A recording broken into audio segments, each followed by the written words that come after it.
Hey,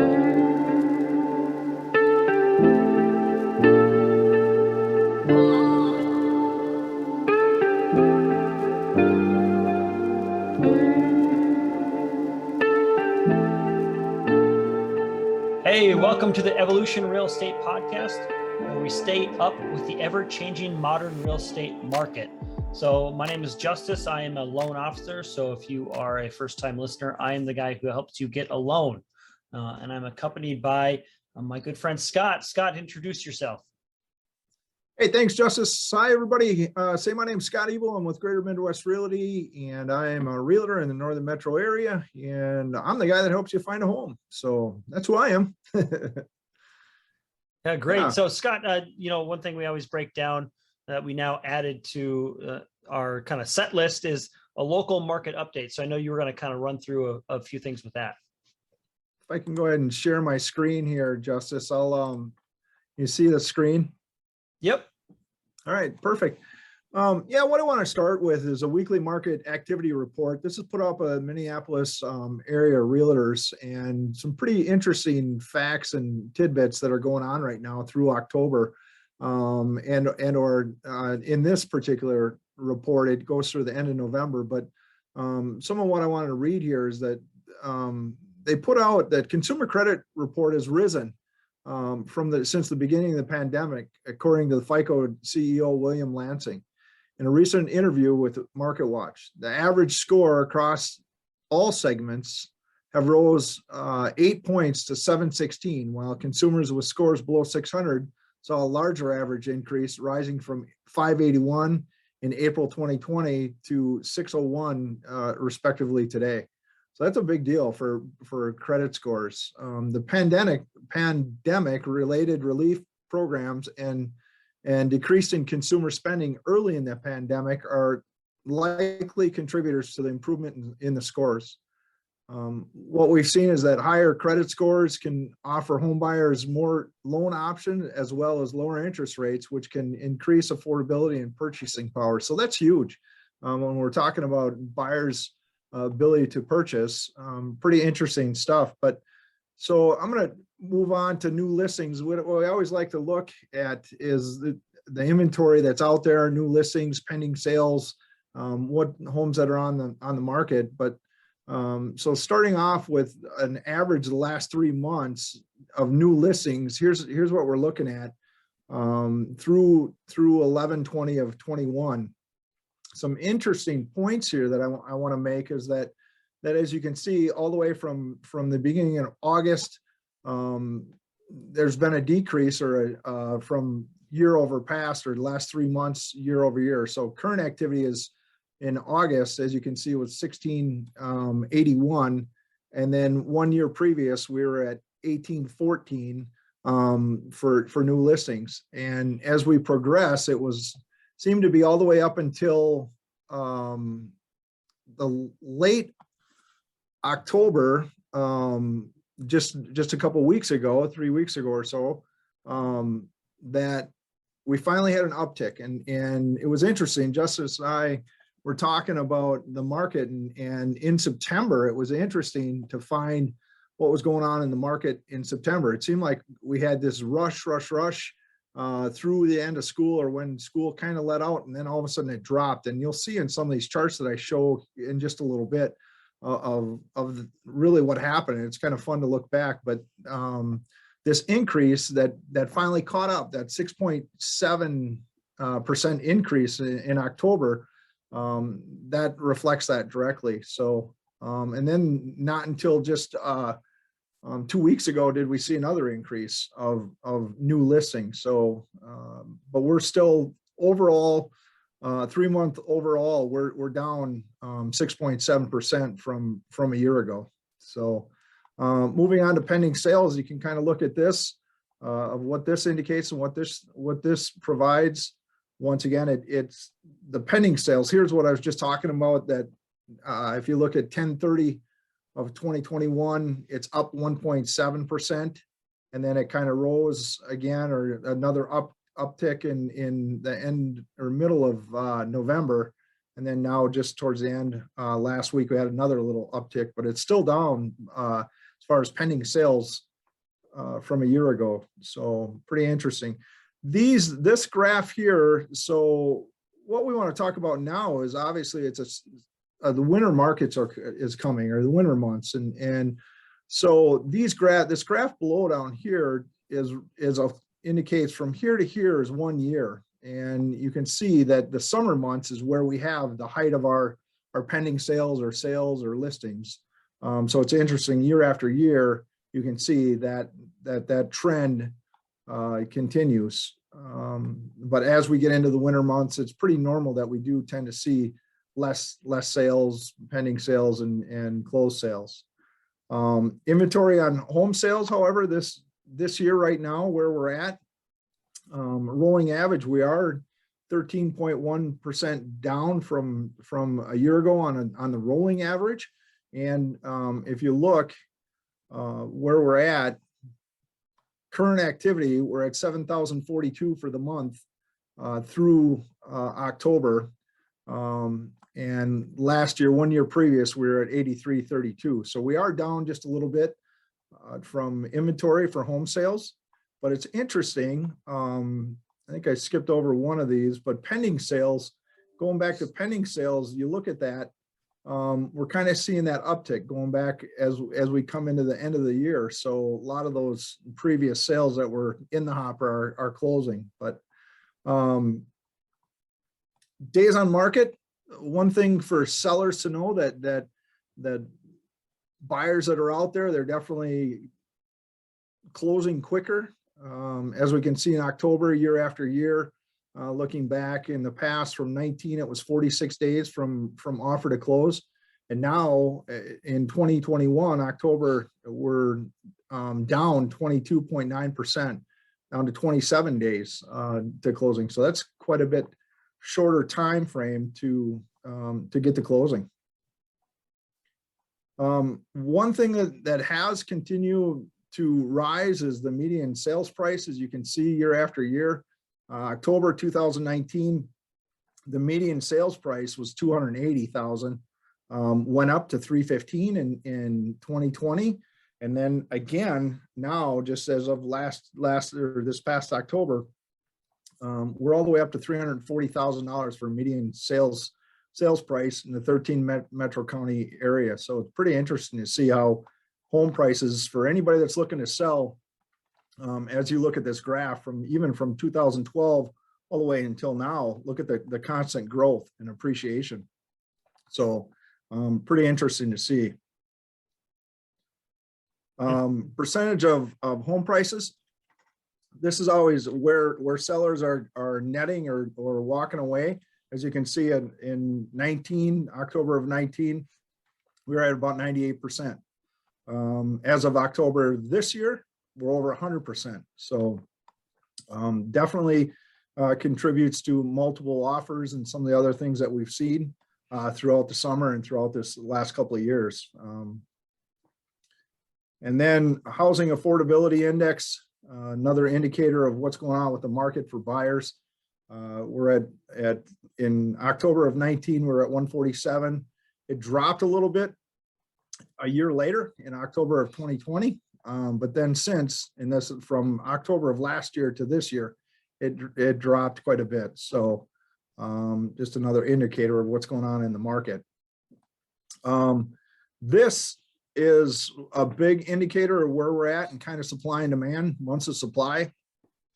Currently, as we've talked about in previous webinars, where we're at, and we've held pretty steady at 1.4 with a 12-month rolling average of 1.2 months of supply. So as you can see, all the way back to 2013, we were at about just under 4, and now we're way down to 1.4, average of 1.2, which equates to 36.8% decrease in homes for sale. So that definitely plays a way into the market also. So yeah. Dang. Yeah, that's quite the changeover, obviously, year to year, and it's stuff we know, and it's nice to kind of like get validation for what we're feeling with actual data. Could you actually pull up the median sales price again? Pull up that section. Yeah, let me go back there. Because one of the things I was going to talk about today was about the Fannie Mae and Freddie Mac loan limit increases that got announced today. And so you can see how these median prices, even over a 2-year span, has gone up drastically. What is that? You know, I don't know, 18-19% total or something like that. Right. From 19 to 21. So, you know, with that is our monthly, or sorry, our loan limit for purchasing a home. And it's crazy to see these numbers reflect on how loan limit increases have changed. So Freddie Mac and Fannie Mae just released their loan limit increases for 2022. And, you know, we see this 340 amount and we think, you know, first-time home buyers, if they're buying a house, and the median sales price in our largest group is first-time home buyers, who can afford a $340,000 house, you know, straight out of college with student loans? So, you know, it puts in perspective kind of like what's going on with the market. But going on the Freddie Mac and Fannie Mae loan limit increases, so a 1-unit home now is $647,200 for 2022. And that just came out, didn't it? Just recently. So just to put in perspective, I'm just doing a little Google search. Let's see what it was in 2018. It was 453,100. Wow. So in 2017, 424,100, and 2016, 424,100. So you can just kind of see how these increases are just substantially going higher. Definitely. So our Fannie Mae and Freddie Mac, and I think it directly relates to this median sales price because we're seeing sales price go up. So for those who don't know, these loan limits are essentially if you're above that amount, you're jumping into what we call jumbo territory. So you have different qualifications and guidelines, you have different interest rates, you need reserves, there's just all sorts of other qualifications that needed. So anything below that's considered a conforming loan limit. So a conforming loan limit, just think of that as like your normal everyday person loan. And if, you know, in 2015, the conforming loan limit was $417,000, that means somewhere that would be probably higher, you know, quite a bit higher than what the median sales price would be at that time, because anything above that would be considered jumbo, and jumbo in that realm is considered someone who's making a lot of money, has a lot of disposable income. And so if you are throwing down a loan limit of $647,200 for 2022, that means an everyday person coming out of college can get a loan almost like a $650,000 house with 3% down. That's an astounding amount. That's crazy. Yeah, it's just crazy. I mean, I remember that used to be jumbo. That was always jumbo limits. Almost. Yes, right. Yeah. So yeah, I mean, you can get rid of the sales price thing now, but I just wanted to compare that 340 number to kind of like what we're looking at with this new loan limit in the, you know, almost near 700,000. So it's kind of a crazy changeover from what there was and kind of what there is now. Yeah. You know, obviously I kind of jumped ahead a little bit of what that was going to be part of our scheduled content, but, you know, switching back to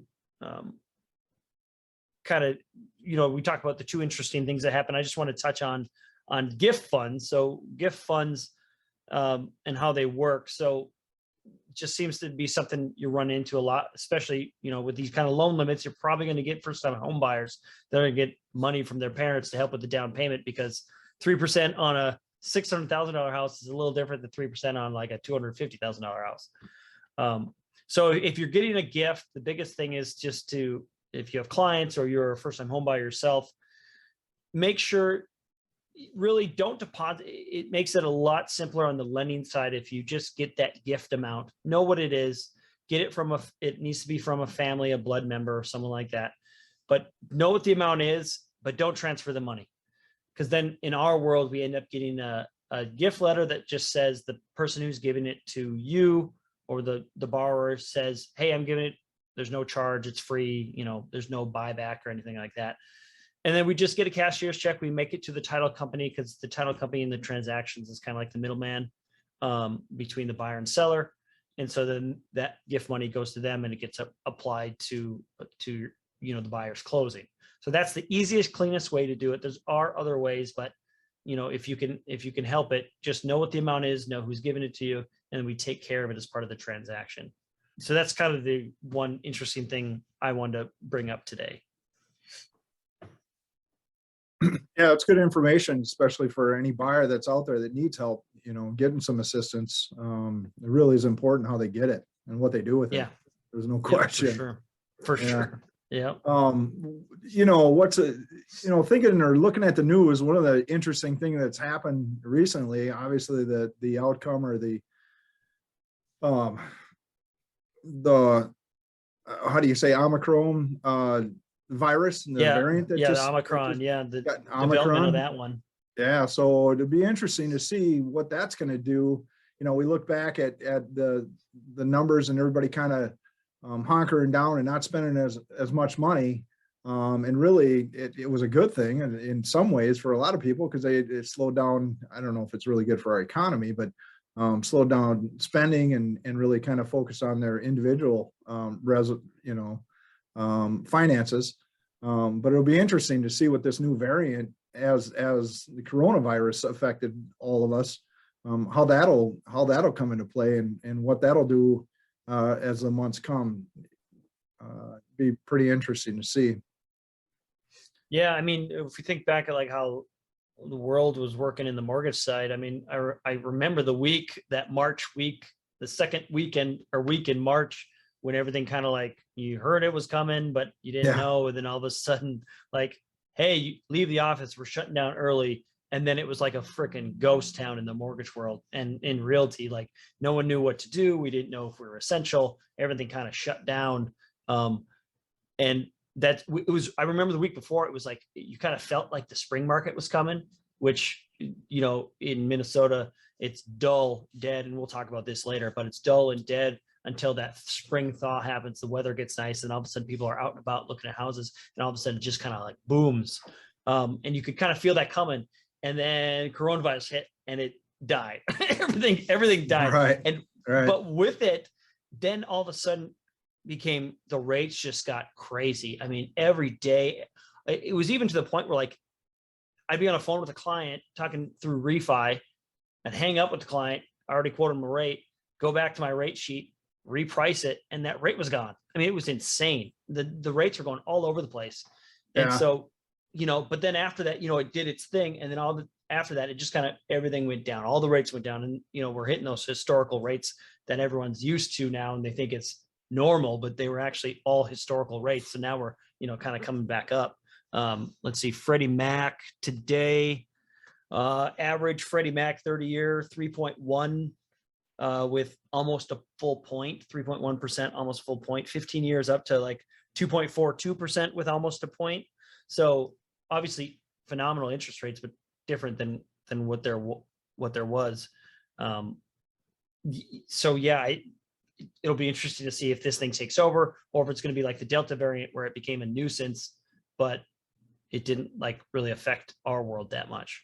No, and as of recently, talking about that, I mean, you look at some of the stats, the new listings through October. I mean, you know, we're up on new listings, and closed sales are up also, which is, it hasn't slowed down. And I guess that was really kind of the topic of today's discussion is towards the winter months is when you see, you know, the markets typically will slow down or, you know, buying and selling. And we just haven't seen that the last several years.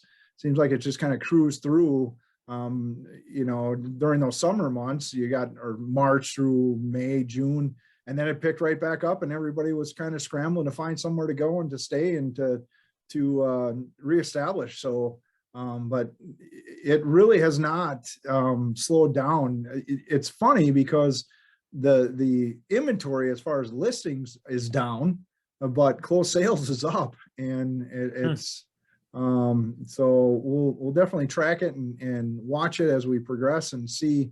I know everybody's trying to think or saying that, well, when is it going to peak, or when's it going to turn? I don't have that crystal ball, but it sure doesn't look like anything's happening anytime soon. So Yeah. yeah. And if things happen the way they, quote unquote, nothing's typical nowadays, but knowing that things typically slow down here in Minnesota, December to February timeframe, Mhm. you know, what does that really mean for home buyers looking at this time frame, and why would home buyers want to be engaged at this time? Obviously, I have my ideas in the mortgage world, but as Sure. a realtor, what's your insight on why is it imperative for buyers to stick with the winter time frame, looking and staying active rather than kind of going in dormant and waiting for the spring? Well, as you just mentioned, I mean, rates are a historical low. I mean, they're at a great rate, right? So that's first and foremost. Rates are great, but typically, um, there's not as much inventory. We are getting some closed sales, but typically, as you saw in that previous graph, where it kind of looked like a mountain or a hill towards the winter months, inventory does slow down. So you don't have as much competition. Buyers typically don't.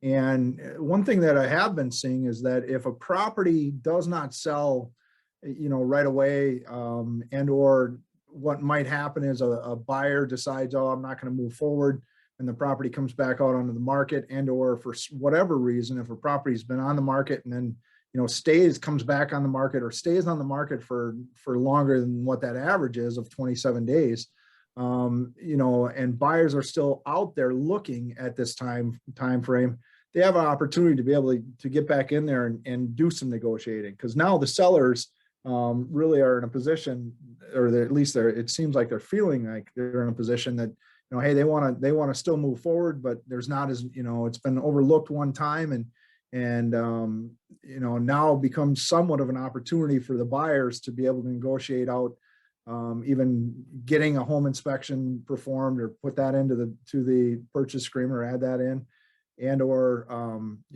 even concessions, to some point of being able to get the seller, or asking the seller to contribute a little bit towards a sale, as a negotiation tactic. So typically these times of the year before it picks up, or the spring market picks up, is a good time for those activities or those things to happen.